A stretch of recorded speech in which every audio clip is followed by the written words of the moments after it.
तो हम लोग बार बार कहते हैं कि स्क्रिप्ट लिखा जाता है भाजपा के दफ्तर में और कार्रवाई करवाई जाती है केंद्रीय एजेंसियों से,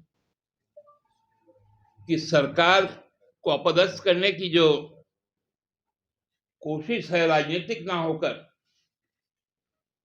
एजेंसियों के माध्यम से हो रही है और उसकी स्क्रिप्ट लिखी जा रही है भाजपा के मुख्यालय में।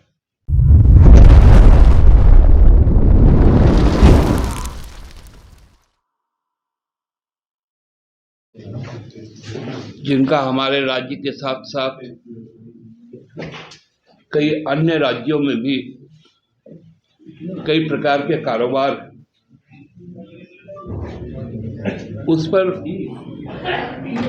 इनकम टैक्स विभाग ने छापा मारा है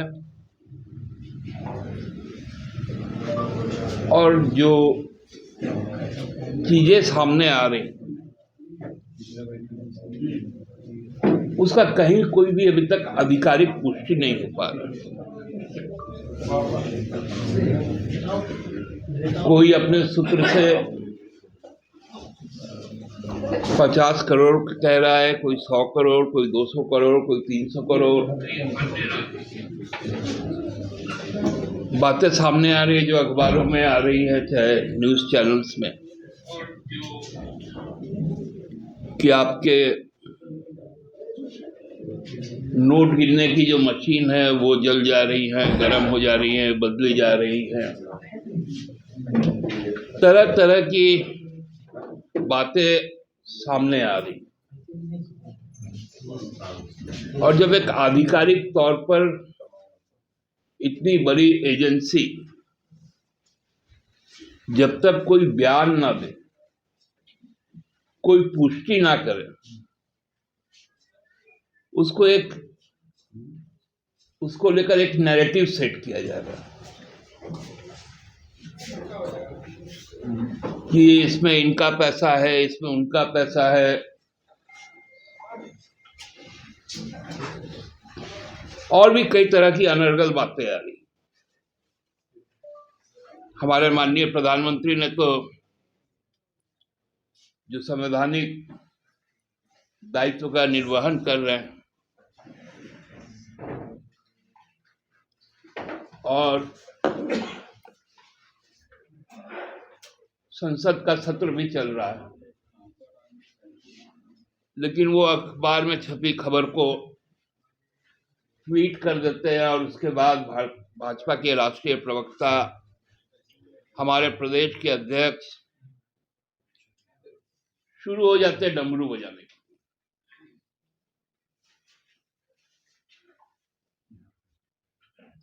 क्या इन लोगों का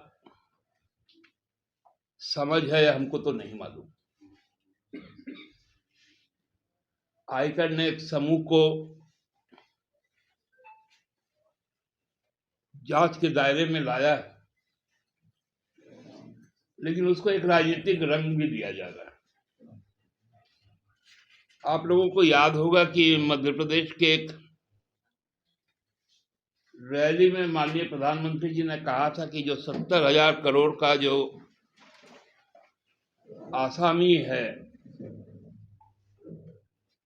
जो 14,000 करोड़ की संपत्ति जिसकी अटैच है, वो अजित पवार, वो प्रफुल्ल पटेल,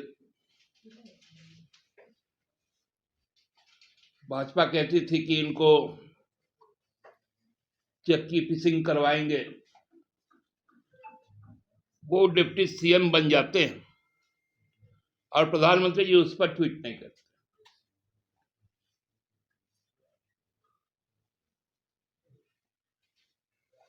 यदि कुछ गलत है, आयकर उसकी जांच करेगी, लेखा जोखा देगी, और लेखा जोखा कोई भाजपा के राष्ट्रीय मुख्यालय से या यहाँ के प्रदेश मुख्यालय से तो नहीं देगी। तो इनको पेट में क्यों दर्द हो रहा है? जिनसे सवाल किए जाएंगे वो जवाब देंगे। हमको तो लगता है कि बाबूलाल जी और भाजपा के राष्ट्रीय प्रवक्ता कभी कभी ये साहू परिवार के कभी मुनीम हुआ करते थे, और उनकी नौकरी चली गई तो खीस में अपने मालिक को इस तरह की बात कर। बाबूलाल जी को मालूम चल गया कि किसका किसका पैसा है, क्योंकि जब वो काम करते थे साहू परिवार में, तब शायद वो पैसा का लेन देन करते होंगे।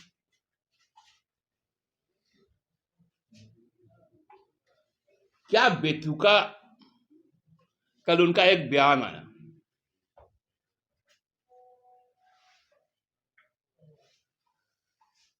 लग रहा है कि उस परिवार के सारे पैसे कहां से आते हैं सबको बाबूलाल जी को मालूम, इसके कितने पैसे ये भी उनको मालूम।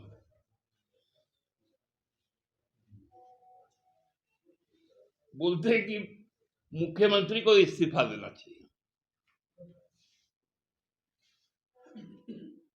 मैंने अब तो बाबूलाल जी को बोलना चाहिए कि प्रधानमंत्री जी को भी इस्तीफा देना चाहिए। क्यों शरद पवार उनके साथ है, क्यों प्रफुल्ल पटेल उनके साथ है, क्यों नरेंद्र तोमर उनके साथ है, क्यों मेहुल भाई बाहर भागे, नीरव मोदी बाहर भागे, विजय बनैया बाहर भागे, ललित मोदी बाहर भागे।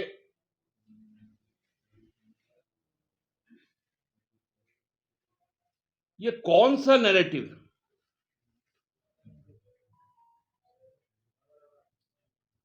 अरे जिसमें जिसका पैसा आप कह रहे हैं, बेहतर होगा कि उनको वो पैसा लौटा दीजिए।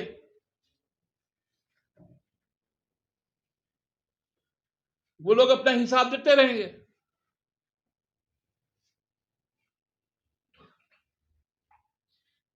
एक सीमा होती है ना।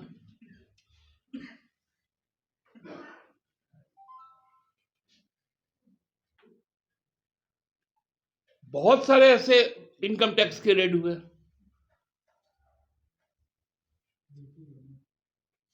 बहुत सारे उद्योग घरानों में हुए हैं, बहुत सारे बड़े व्यवसायियों के यहां हुए। ये तो इनकम टैक्स का एक रूटीन काम।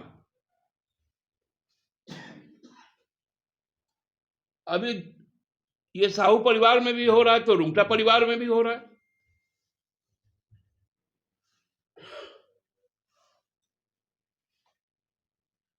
उसको लेकर कोई चर्चा नहीं, लेकिन इस परिवार का एक व्यक्ति चूंकि एक राजनीतिक दल का के साथ है, तो उसको लेकर हाय होगा। तो रुंगटा के यहां से जो पकड़ में आ रहा है बाबूलाल जी, उसमें किसका किसका पैसा है?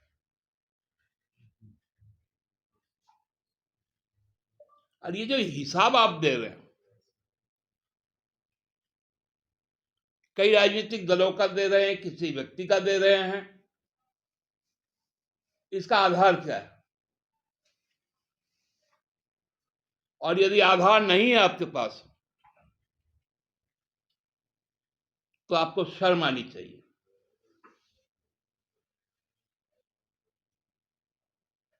आपको झूठ बोलने से बाज आना चाहिए। आप देख रहे हैं कि जिस प्रकार सरकार लगातार लोगों तक पहुंच रही है, लोगों के काम त्वरित तरीके से हो रहे हैं, तो आपको खलबली मच गया।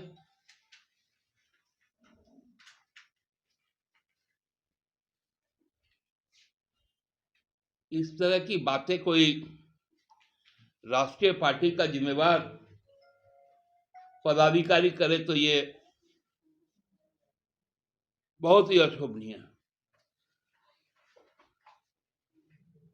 इसी प्रकार ईडी के समय में भी हम लोग देखते थे, सूत्र बताते हैं, ईडी कुछ बताती ही नहीं। इनकम टैक्स अभी तक कुछ बताया ही नहीं।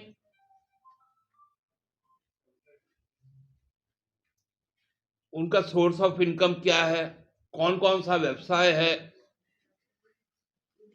उन व्यवसायों में कौन कौन शामिल है, ये बातें तो आई ही नहीं। केवल और केवल एक धुआं उड़ाओ ताकि जो मच्छर है, जो भाजपा के कारनामे हैं, वो छुप जाए।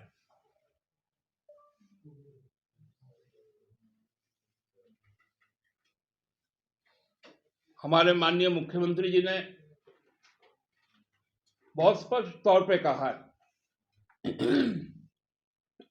कि जो जांच एजेंसी है वो अपना काम निष्पक्ष होकर पूरी गंभीरता से करे और उनके जो भी फाइंडिंग्स हैं उसको सार्वजनिक करे और संबंधित लोगों से पूछताछ करे और तब बातें सामने आए, ना कि भ्रम इस पे फैलाया जाए। इन्हीं बातों को आप लोगों के पास रखना था। जांच करेगी, दूध का दूध पानी का पानी हो जाएगा, तब कुछ बोलना उचित होगा। लेकिन ईडी जो हल्फनामा दायर कर रही है कोर्ट में या जो कह रही है, उससे तो बीजेपी के आरोपों को सत्यता प्राप्त होती है कि हाँ भ्रष्टाचार यहाँ है। तो पांडे जी, यही तो हम लोग बार बार कहते हैं कि स्क्रिप्ट लिखा जाता है भाजपा के दफ्तर में और कार्रवाई करवाई जाती है केंद्रीय एजेंसियों से। आप ही के बात को मैं सत्य मानता हूं कि सरकार को अपदस्थ करने की जो कोशिश है राजनीतिक ना होकर एजेंसियों के माध्यम से हो रही है और उसकी स्क्रिप्ट लिखी जा रही है भाजपा के मुख्यालय में, चाहे वो दीनदयाल उपाध्याय मार्ग हो, चाहे बिरसा मुंडा राजपथ।